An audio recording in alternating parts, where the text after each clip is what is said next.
அனைத்து அன்புள்ளங்களுக்கும் இனிய காலை வணக்கம். புரட்சித் தலைவர் எம்ஜிஆர்,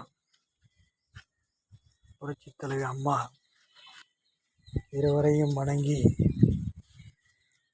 இந்த பதிவை வெளியிடுகிறேன். அனைத்து பத்திரிகை துறைக்கும் ஊடக நண்பர்களுக்கும் மற்றும் அனைத்து மக்களுக்கும் மீண்டும் ஒரு முறை வணக்கத்தை தெரிவித்துக் கொள்கிறேன்.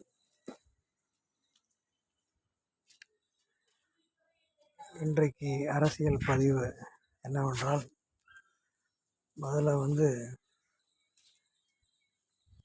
கழக பொதுச் செயலாளர் அண்ணன் எடப்பாடியார், வருங்கால தமிழக முதல்வர் அண்ணன் எடப்பாடியார் அவர்களுக்கு நன்றியை தெரிவித்துக் கொள்கிறேன். காரணம் என்னவென்றால், நேற்று அவர் ஊடகங்களில் கேள்விகளுக்கு சிறந்த முறையில் பதில் அளித்திருக்கிறார்.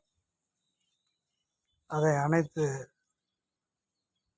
நண்பர்களும் சகோதரர்களும் ஊடகத்தில் பாருங்கள், யூடியூப் சேனலில் பாருங்கள்.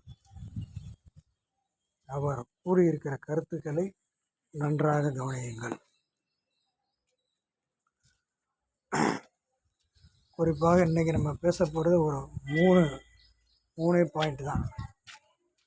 ஒன்று காவேரி நீர் பற்றி, இரண்டாவது விசாரணை கைதி மரணம் அப்படின்னு ஊடகங்கள் செய்தி வந்துட்டுருக்கு. மூன்றாவது, நிறைய பள்ளிகளில் தற்காலிக ஆசிரியர்கள் இருக்கிறாங்க, நிரந்தர ஆசிரியர்கள் இல்லை. தமிழ் கல்வி முறையை இன்னும் இம்ப்ரூவ் பண்ணணும், அரசு பள்ளிகளை இன்னும் முன்னுக்கு கொண்டு வரணும் அப்படிங்கிற 3 சப்ஜெக்ட் மட்டும்தான் நம்ம இன்றைக்கி பேச போகிறோம். அதில் முதலாவதாக காவேரி இஷ்யூ. இது எல்லாருக்கும் தெரிஞ்ச விஷயந்தான், திருப்பி சொல்ல வேண்டிய அவசியம் இல்லை. ஏன்னா அது 1986 புரட்சி தலைவர் சட்ட போராட்டத்துக்கு கொண்டு வந்தார். அதை அம்மா வலிமைப்படுத்தி அதை அரசு இதழில் கொண்டு வரதுக்கு முயற்சி பண்ணாங்க. அதுக்கப்புறம் அதை கடினமாக இது பண்ணி அந்த அரசு இதழ் முழுமை பெறுவதற்கு நம்ம அதிமுக 22 நாட்கள் போராடி, அப்போ அண்ணன் எடப்பாடியார் இருந்தார், அவர் மூலயமா அந்த அரசு இதழில் வெளியிட்டோம் அப்படிங்கிறது ஊரறிந்த விஷயம். இப்போ நான் சொல்கிறது என்னென்னா, அந்த சிவகுமார், மதிப்புக்குரிய மாண்புமிகு கர்நாடக முதல்வர் சிவகுமார் அவர்கள் ஒரு லெட்ரு கொடுத்துருக்காரு. அந்த லெட்டரில் எங்களுக்கு ரொம்ப வறட்சியாக இருக்குது, அதனால் குறிப்பிட்ட அளவு தண்ணீர் தமிழ்நாட்டுக்கு கொடுக்க முடியாது அப்படின்னு பிரதமருக்கு ஒரு லெட்டர் நேற்று கொடுத்துருக்காரு. அது எதுக்கு கொடுத்துருக்காருன்னா, இன்றைக்கி காவேரி மேலாண்மை மீட்டிங் இருக்குது, அதுக்காக கொடுத்துருக்காரு. அதனால் அவரை பொறுத்தவரை அவர் தெளிவாக அவங்க மக்களை பாதுகாக்கிறார். இந்த விஷயத்தில் நம்ம முதல்வர் என்ன செய்கிறாரு அப்படிங்கிறத நம்ம பார்க்கணும். அலட்சியமாக இருக்கக்கூடாது. ஏன்னா விவசாயி சேத்துல கால் வைக்கலைன்னா நம்ம சோத்தில் கை வைக்க முடியாதுங்கிறது தான் பழமொழி. அதனால் நான் திருப்பி சொல்கிறேன், விவசாயிகளுக்கு முன்னுரிமை கொடுங்க, விவசாயிகளை வாட விடாதீர்கள். அவங்களுக்கு கடனை சரியாக ரத்து பண்ணலை அப்படின்னு போராட்டம் பண்ணிகிட்டு இருக்காங்க. இந்த சூழ்நிலையில் இந்த ஒரு கர்நாடக முதல்வர் தண்ணி கொடுக்கறது ரொம்ப கஷ்டம் அப்படின்னு சொல்லியிருக்காரு.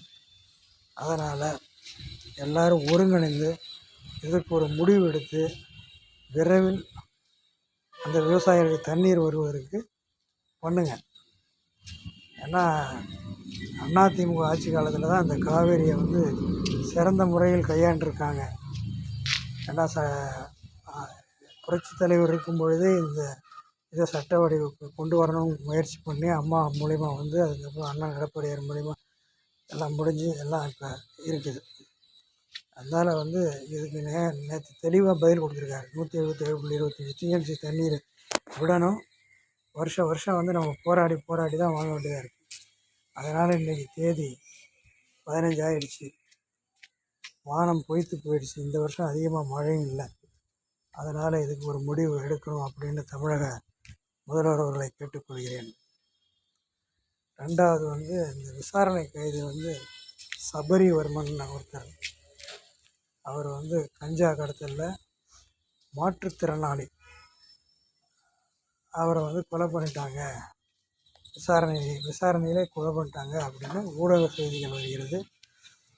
இதற்கு தமிழக முதல்வர் முடிவெடுக்க வேண்டும். ஏற்கனவே திராவிட முன்னேற்ற கழக ஆட்சியில் அஜித்குமார் என்பவர் மீது இது மாதிரி நடவடிக்கை பண்ணாங்க அப்படின்னு குற்றச்சாட்டுகள் இருக்கிறது. அதனால் காவல்துறையை கையில் வைத்திருக்கிறோம். முதல்வர் அவர்கள் இதை உன்னிப்பாக கவனித்து முறையான நடவடிக்கை எடுக்க வேண்டும் என்று மக்களின் சார்பாக கேட்டுக்கொள்கிறோம். மூணாவது, அரசு பள்ளி நிறையா பள்ளிகளை போன ஆட்சியில் மூடிட்டாங்க. ஆனால் அரசு பள்ளியில் நிறைய உற்பத்தியாக பண்ணதெல்லாம் காமராஜர், புரட்சித் தலைவர் இவங்கெல்லாம் சத்துணவு கொடுத்தாங்க, பிள்ளைங்க படிப்பாங்கிறதாக கொண்டு வந்த இதை கடைசியில் அரசு பள்ளியுடைய நிலைமையவே போன ஆட்சி ரொம்ப கேவலப்படுத்திட்டாங்க. அதனால் அரசு பள்ளியை ஒரு திறம்பட மேம்படுத்தணும். ஏன்னா எல்லாருமே வசதியானவங்க கிடையாது. மக்கள் எல்லாம் இன்னும் கஷ்டப்படுறவங்களாம் இருக்காங்க. அவங்களுக்கு அரசு பள்ளியை நல்லபடியாக பண்ணி பிள்ளைங்க நல்லபடியாக படிக்க வச்சு நல்ல கருத்துக்களை சொல்லக்கூடிய ஆசிரியர்களை அந்த பள்ளியை நியமிக்க வேண்டும் என்று பணிவுடன் கேட்டுக்கொள்கிறேன். இந்த 3 கருத்து தான் இன்றைய கருத்து. வழக்கம் போல் நேற்று நமது அண்ணன் எடப்பாடியார் அவர்கள் ஊடகங்களுக்கு சிறந்த முறையில் பதிலளித்துள்ளார். அதனால் இந்த திமுக, அதிமுக கூட்டணி எல்லாத்துக்கும் அவர் முற்றுப்புள்ளி வைத்துள்ளார். அதனால் அதை நாம் விமர்சிக்க வேண்டிய அவசியம் இல்லை. அது எல்லா ஊடகங்களும் பார்த்துருப்பாங்க. அதனால் அவங்க எதுவும் பேச முடியாத சூழ்நிலையில் இருக்கிறார்கள் என்பதை சொல்லிக்கொள்கிறேன். நமது தொண்டர்கள் அண்ணா எவ்வளோ அழகாக பேட்டி கொடுத்தாரு என்பதை பாருங்கள். அதுதான் ஒரு நாகரிகம் தெரிந்தவர். அந்த பேட்டியை அனைவரும் பாருங்கள் என்று கூறிக்கொண்டு இன்றைய பாடல்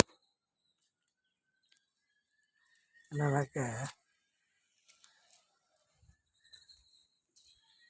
தாழம்பூங்கிற படத்தில் ஒரு பாட்டு இருக்குது. அது என்ன பாட்டுன்னா, ஆண்டவன் உலகத்தின் முதலாளி, அவனுக்கோ நான் ஒரு தொழிலாளி, அன்னை உலகின் மடியின் மேலே அனைவரும் எனது கூட்டாளி.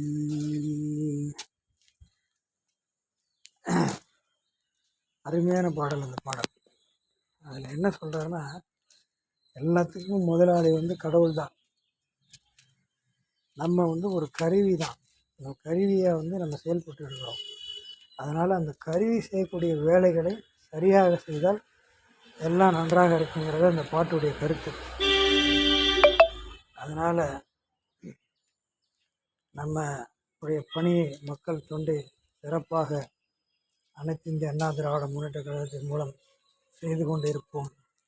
எந்த இடையூறுகள் வந்தாலும், எத்தனை எதிர்ப்புகள் வந்தாலும் அதிமுகவில் தான் நாங்கள் எல்லாம் தொடர்வோம் என்று கூறிக்கொண்டு, புரட்சித் தலைவர் எம்ஜிஆர், புரட்சித் தலைவி அம்மா, புரட்சித் தமிழர் அண்ணன் எடப்பாடியார் வெற்றி பயணம் தொடர வேண்டும் என்று வாழ்த்தி கொண்டு